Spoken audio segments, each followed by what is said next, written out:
Alright guys, so for today's lesson we're starting our new chapter. This is chapter 8. So in this lesson we're going to review solving equations and then we're going to learn how to solve by both dividing and multiplying. So let's look at some of our review problems here. Our first one, we have b plus 7 equals 12. To solve this one, we simply just subtract 7 from each side, and we are left with b equals 5. An important thing to remember here is our inverse operations. We have a positive 7 here, so the inverse operation of plus 7 would be minus 7.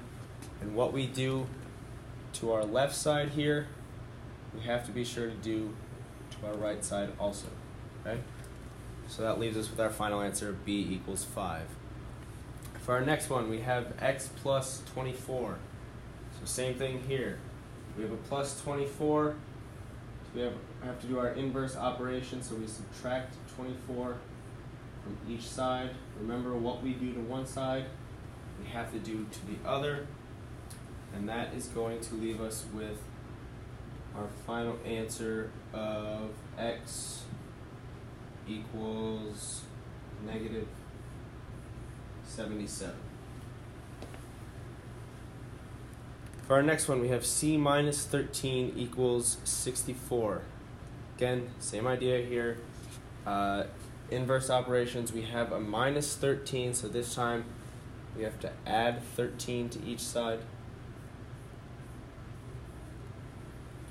Again, guys, remember, what we do to one side, we have to do to the other, and that leaves us with our answer of c equals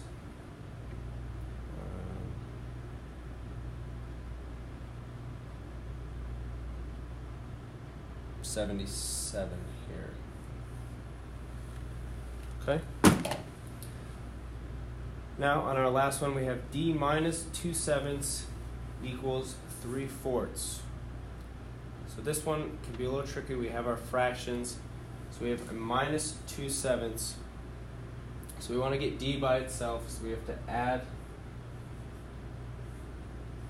2/7 to each side.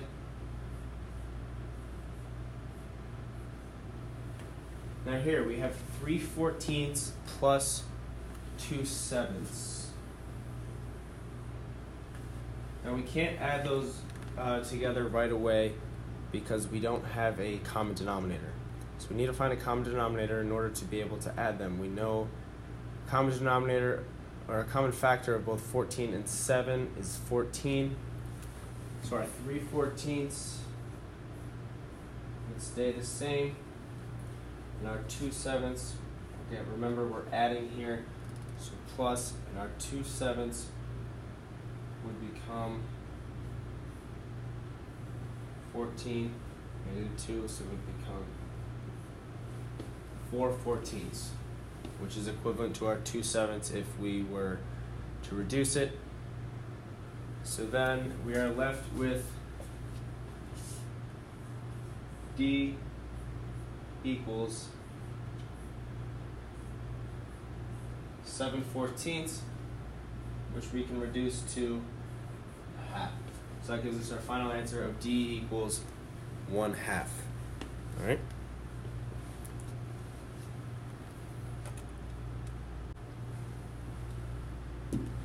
All right, for our next one here, we have, it says solve 4.2x equals negative 52 divided by 5.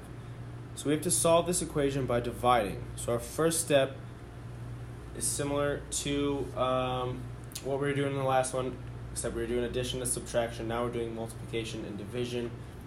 So our first step here, we're going to divide each side by 4.2. Much like we were doing before with our inverse operations of addition and subtraction, we have multiplication here. We have 4.2 times x. So to get rid of that 4.2, we want x by itself, we have to divide by 4.2. And remember, what we do to one side, we must do to the other. So we divide both sides by 4.2, and we get our final answer of x equals 12.5. Okay. Our next one says, a drive through Safari Zoo charges $12.50 per person for admission. In 1 hour, the park raised $675 in admission fees. Write and solve an equation to find how many people visited that hour. So, we need to first come up with an equation for this problem. We know that the zoo charges $12.50 per person, and they raised a total of $675 in admission fees in 1 hour. So our formula here would be 1250 x equals our total of 675. Our x here, this is going to represent the number of people that visited in that hour, okay? So to find our x, we want to get it by itself. Again, we're going to do the same thing as we did up above.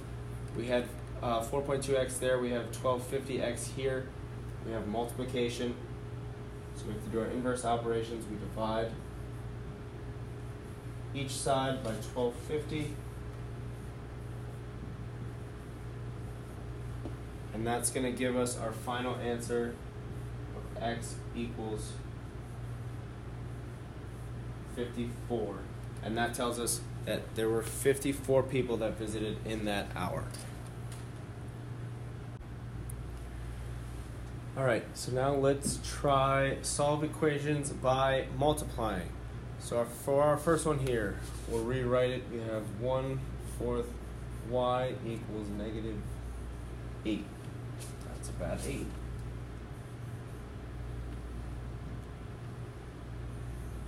We have 1/4 y equals -8.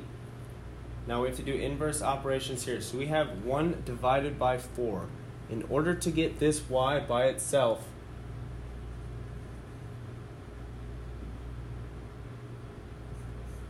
we're going to multiply this 1/4 by its reciprocal. Okay? And remember, what we do on one side, we have to do to the other. So I like to make this a fraction here, this 8, so we know -8 is the same thing as -8 over 1 times 4 over 1. So on this side, multiplying by the reciprocal cancels that out. That leaves us with our y. And on our right side, we have -8 over 1 times 4 over 1, which equals -32 over 1, or just -32. In our next one here, we have -3/5 x equals -6 over 25. So again, same thing here. We have to do our inverse operations. So let's rewrite it first. 3/5 x equals -6 over 25.